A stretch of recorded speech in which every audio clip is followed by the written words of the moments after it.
Toute histoire est un choix de regard. Celle-ci ne prétend pas raconter toute l'histoire du Bénin, elle suit le fil qui mène du royaume du Dahomey à l'indépendance du 1er août 1960. C'est un fil parmi d'autres, mais c'est sans doute celui qui explique le mieux pourquoi notre indépendance n'est pas née en un matin d'août 1960. Nous sommes aujourd'hui le lundi 27 juillet 2026 et ceci est le chapitre 1 de notre série 66, le récit oublié de notre indépendance. Avant l'indépendance, il y avait une puissance. Le 1er août 1960, tous les Béninois connaissent cette date. Chaque année, les drapeaux sortent, les défilés militaires reviennent, on chante l'hymne national, on souhaite une bonne fête de l'indépendance et puis on passe à autre chose. Mais au fond, que fait-on exactement? Une signature? Une cérémonie? Un discours? Ou bien l'aboutissement d'une histoire beaucoup plus ancienne? Vous voyez, une indépendance ne tombe jamais du ciel. Pour qu'un peuple devienne indépendant, encore faut-il qu'il ait d'abord été souverain. Et c'est précisément là que notre histoire commence. Pas en 1960, pas avec la France, même pas avec les Européens. Notre histoire commence avec cette idée. L'idée qu'au cœur de l'actuel Bénin pouvait naître un État suffisamment organisé pour parler d'égal à égal avec les plus grandes puissances commerciales de son époque. Oui, d'égal à égal. Cette nuance est importante. Parce que pendant longtemps, on nous a raconté une histoire, petite H, où l'Afrique semblait attendre l'Europe pour entrer dans l'histoire, grande H, la grande histoire. Heureusement que l'histoire est beaucoup moins paresseuse que certains de ses conteurs. Le Dahomey ne sort pas de terre par enchantement. Comme les grands baobabs, les grands royaumes ont des racines. Avant lui, il y eut Alada. Et avant les grands rois, il y eut des grands bâtisseurs.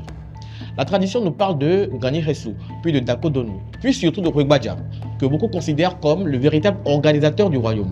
Il construit le palais royal d'Abomey, il structure le pouvoir, il pose les premières pierres d'un État qui va traverser les siècles, et son fils Akaba poursuit l'œuvre.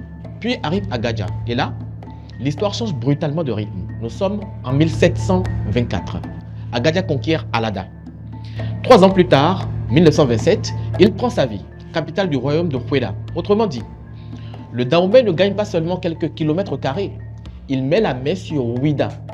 Et ça, c'est un peu comme si aujourd'hui, un pays prenait le contrôle du plus grand port commercial de toute sa région. Parce qu'à cette époque, la richesse passe par la mer et Ouida est une porte, une immense porte.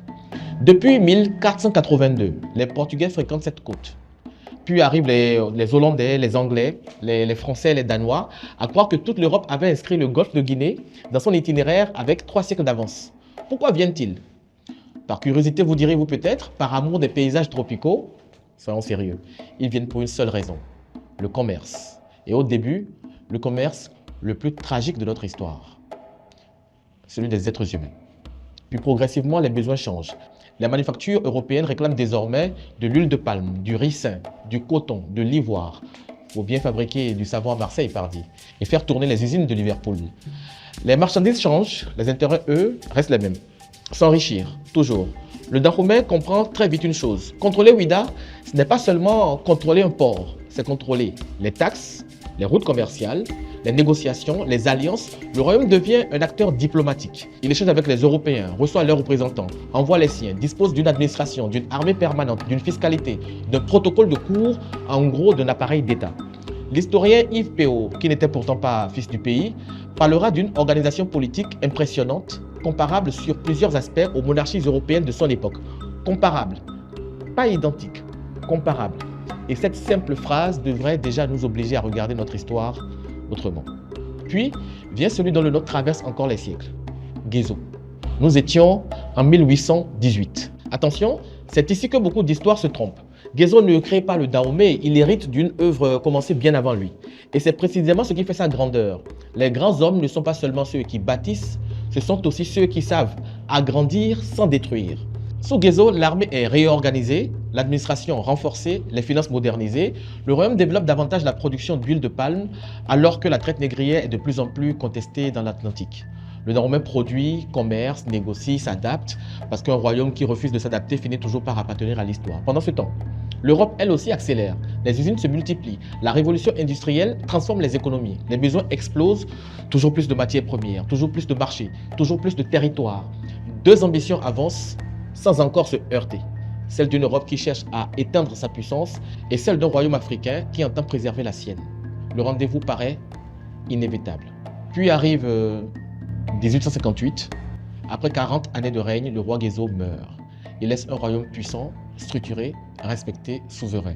Et l'histoire, qui adore les coïncidences, écrit déjà le chapitre suivant. Exactement 40 années plus tard, dans ce même 19e siècle, naissait à Gondrecourt-le-Château le 16 septembre 1898 un enfant nommé Louis Jacquinot. Retenez bien ce nom, Louis Jacquinot. Pour l'instant, il ne signifie rien, mais c'est lui qui représentera officiellement la France lors de la proclamation de l'indépendance du Dahomey le 1er août 1960. Étrange nom. Pendant qu'Abomey disparaît, l'un des plus grands bâtisseurs de notre histoire, la vie commence de l'autre côté de l'Atlantique pour celui qui assistera plus d'un siècle plus tard à la naissance de notre État indépendant. L'histoire a parfois le sens du scénario. Mais ce royaume, aussi puissant soit-il, va bientôt rencontrer un adversaire qui ne convoite pas seulement ses richesses, il convoite sa souveraineté. Et c'est là que commence véritablement notre récit. Suivez-moi sur tous mes réseaux sociaux, YouTube, Facebook, Instagram et TikTok, Jasmin Guézo, pour ne rien rater de 66, le récit oublié de notre indépendance.